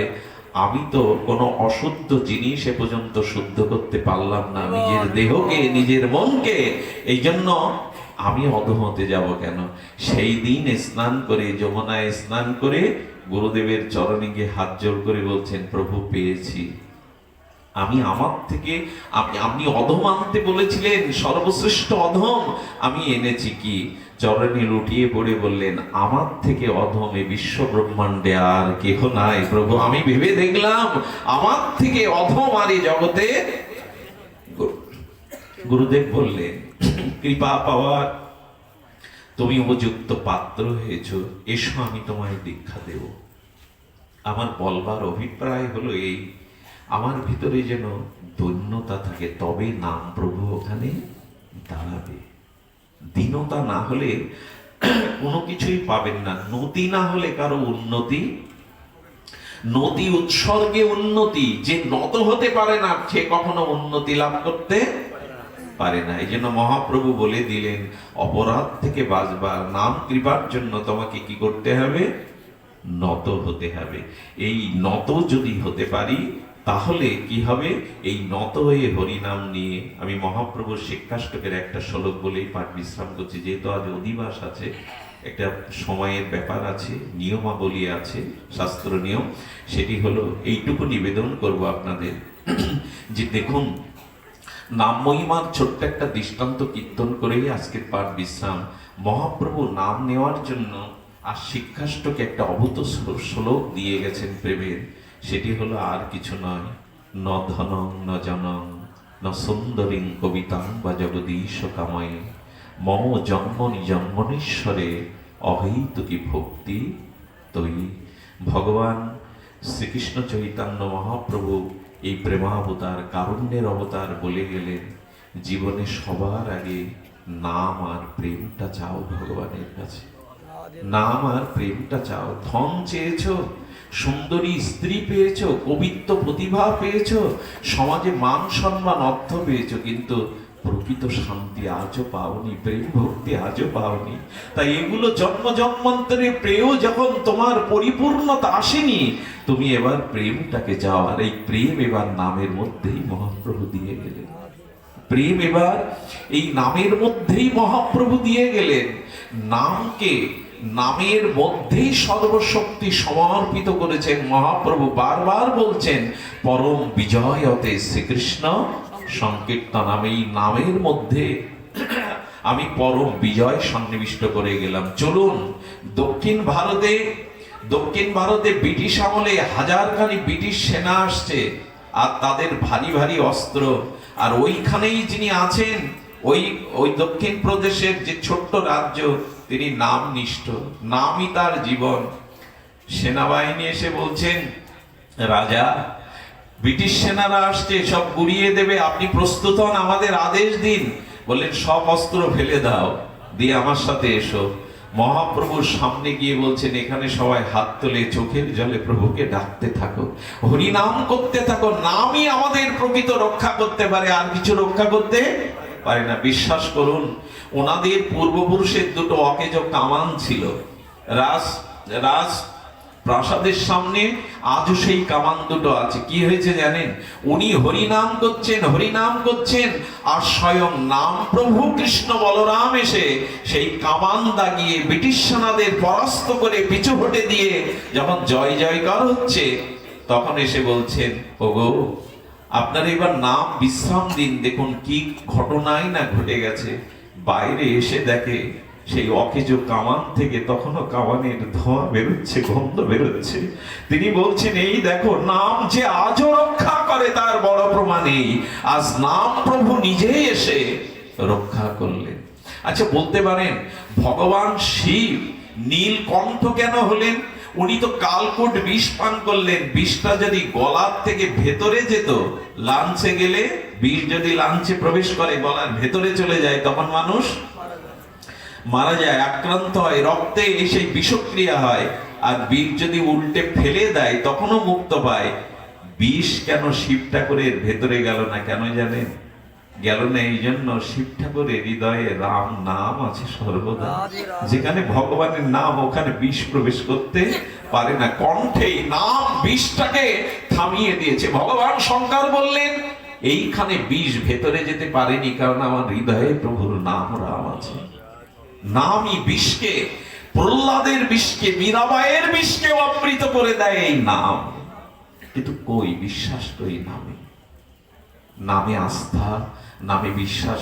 জীবনে অনেক কিছু চেয়েছি, কিন্তু ভগবানের নাম, এই নামকে গ্রহণের আমাদের উপযুক্ত। সেই যে লীলাটি বারবার বলতে মনে স্বাদ হয়, যে লীলা আমি কতবার যে শুধিয়েছি, কতবার যে আস্বাদন করেছি, এমনি জানেন মহাপ্রভু নগর সংকীর্তন পথ সংকীর্তনে বেশিয়েছে গোধূলি বেলায়, আর প্রভুর উদ্দাত্ত মধুর কণ্ঠে হরিনাম শ্রবণ করতে করতে সমস্ত নবদ্বীপ বাসী বিমোহিত।